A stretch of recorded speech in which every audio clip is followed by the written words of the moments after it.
എൻ്റെ എല്ലാ പ്രിയപ്പെട്ട കൂട്ടുകാർക്കും സ്മിതൂസ് വേൾഡിൻ്റെ പുതിയ വീഡിയോയിലേക്ക് സ്വാഗതം. ഇത് നമുക്ക് വളരെ എളുപ്പത്തിൽ ചെയ്തെടുക്കാൻ പറ്റിയ ഒരു ബ്രേക്ക്ഫാസ്റ്റ് റെസിപ്പി ആയിട്ടോ അല്ലെങ്കിൽ ഈവനിങ്ങോ ഒക്കെ കഴിക്കാൻ പറ്റിയ നല്ലൊരു ദോശയാട്ടോ. എന്നാൽ ഈ ഒരു ദോശ എങ്ങനെയാണ് തയ്യാറാക്കുന്നത് നോക്കിയാലോ. നല്ല സോഫ്റ്റ് ആയിട്ടുള്ള ദോശ ഉണ്ട് കേട്ടോ. എങ്ങനെ തയ്യാറാക്കുന്നത് നോക്കിയാലോ. മിക്സിയുടെ ജാർ എടുക്കുക. ഇതിലേക്ക് ഞാനിപ്പം ഇട്ട് കൊടുക്കുന്നത് 1 കപ്പ് റവയാണേ. റവ വറുത്ത റവയൊന്നുമല്ല, സാധാരണ നമ്മൾ കടയിൽ നിന്ന് മേടിച്ച അതുപോലെ തന്നെയാണ് ഞാനിപ്പോൾ ഈ റവ ഇട്ട് കൊടുത്തിരിക്കുന്നത്. 1 കപ്പ് റവ നമുക്ക് മിക്സിയുടെ ജാറിലേക്ക് ഇട്ട് കൊടുക്കാം.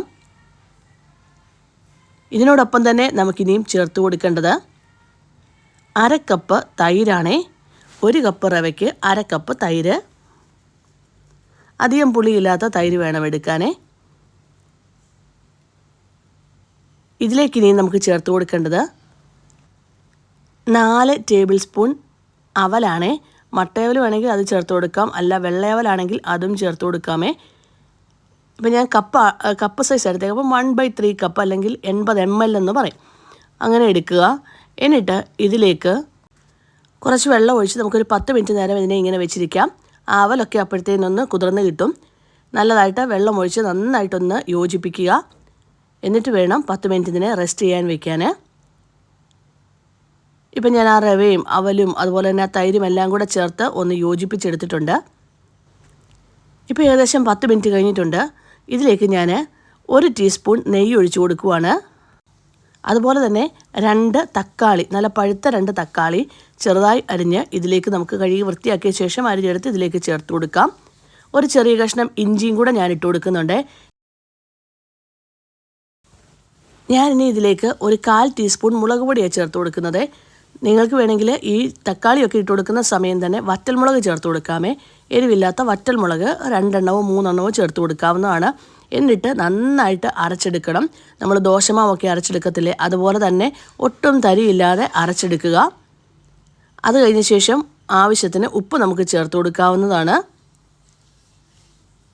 ഉപ്പ് ചേർത്ത് കൊടുത്ത് നന്നായി ഒന്ന് യോജിപ്പിച്ച ശേഷം ഒരു 10 മിനിറ്റ് നേരം റെസ്റ്റ് ചെയ്യാൻ വയ്ക്കാം. ഇപ്പോൾ ഏകദേശം 10 മിനിറ്റ് കഴിഞ്ഞിട്ടുണ്ട് കേട്ടോ. നമ്മൾ ദോശ ചുടാൻ എടുക്കുന്ന സമയത്ത് ഇതിലേക്ക് 1/4 ടീസ്പൂൺ സോഡാപ്പൊടിയും കൂടെ ചേർത്ത് കൊടുക്കാവുന്നതാണ്. ബേക്കിംഗ് സോഡയും കൂടെ ചേർത്ത് കൊടുക്കാവുന്നതാണ്. എന്നിട്ട് നന്നായിട്ടൊന്ന് യോജിപ്പിക്കുക. അത് കഴിഞ്ഞ ശേഷം അടുപ്പത്തേക്ക് ഒരു പാൻ വെച്ച് കൊടുക്കാം. നമുക്കിനിയും ദോശ ചുട്ടെടുക്കാമേ. ഞാനിപ്പം ഒരു തവി മാവ് ഒഴിച്ചു കൊടുത്തിട്ടുണ്ട്. എന്നിട്ട് ഒന്ന് പരത്തിയെടുക്കുക. ഒരുപാട് ഇട്ടങ്ങ് പരത്തിയെടുക്കേണ്ട. നമ്മൾ ദോശയൊക്കെ ചുടുന്ന ഏത് രീതിക്കാണോ അങ്ങനെ തന്നെ നമുക്ക് ചെയ്തെടുക്കാവുന്നതാണ്. തീ ഹൈ ഫ്ലെയിമിൽ ഇടരുത്, അത് പെട്ടെന്ന് തന്നെ അങ്ങ് കരിഞ്ഞു പോകും. നമുക്ക് തിരിച്ചിടുന്നില്ല, അതുകൊണ്ട് തന്നെ ആ ഒരു വശം ഇങ്ങനെ ചെറുതായി വെന്ത് വന്ന് നമുക്ക് കിട്ടണം.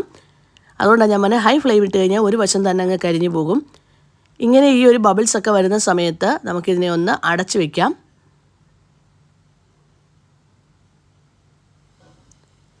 കണ്ടല്ലോ, അങ്ങനെ ആ ഒരു സൈഡ് നന്നായിട്ട് വെന്ത് വരുന്നുണ്ട്. ഇങ്ങനെ വെന്ത് വന്നു കഴിയുമ്പം ഇതിലേക്ക് കുറച്ച് നെയ്യൊന്ന് നമുക്ക് തൂത്ത് കൊടുക്കാവുന്നതാണ്. ഈ നെയ്യ് ഇതിലേക്ക് ചേർത്ത് കൊടുക്കണം കേട്ടോ, അന്നേരം ആ ഒരു സ്പെഷ്യൽ ടേസ്റ്റ് തന്നെയാണേ. ഞാൻ ഈ നെയ്യൊക്കെ തൂത്ത ശേഷം ഒന്നുകൂടെ ഒന്ന് അടച്ചു വയ്ക്കുന്നുണ്ട്.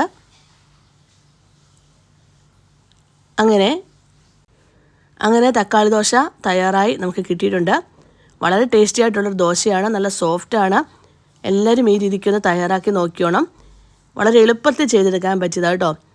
നമ്മൾ ഇതിൻ്റെ കൂടെ ഒരു ചട്നിയോ അല്ലെങ്കിൽ സാമ്പാറോ അതുപോലെ തന്നെ മീൻ കറി, ചിക്കൻ കറി, ബീഫ് കറി ഇതൊക്കെ ഉണ്ടെങ്കിൽ നമുക്ക് വളരെ ടേസ്റ്റി ആയിട്ട് കഴിക്കാൻ പറ്റിയ ഒരു ദോശ തന്നെയാണ്. ഇന്ന് ഈ തക്കാളി ദോശയുടെ ഞാൻ എടുക്കുന്നത് ബീഫ് കറിയാണേ. വളരെ ടേസ്റ്റിയാണ്. എല്ലാവരും ഒന്ന് തയ്യാറാക്കി നോക്കിയോണം. നിങ്ങൾക്ക് ഇഷ്ടമായെങ്കിൽ ഒന്ന് ലൈക്ക് ചെയ്യാനും ഷെയർ ചെയ്യാനും സബ്സ്ക്രൈബ് ചെയ്യാനും കമൻറ്റ് ബോക്സിൽ കമൻറ്റ് ചെയ്യാനും മറക്കല്ലേ. Thank you for watching.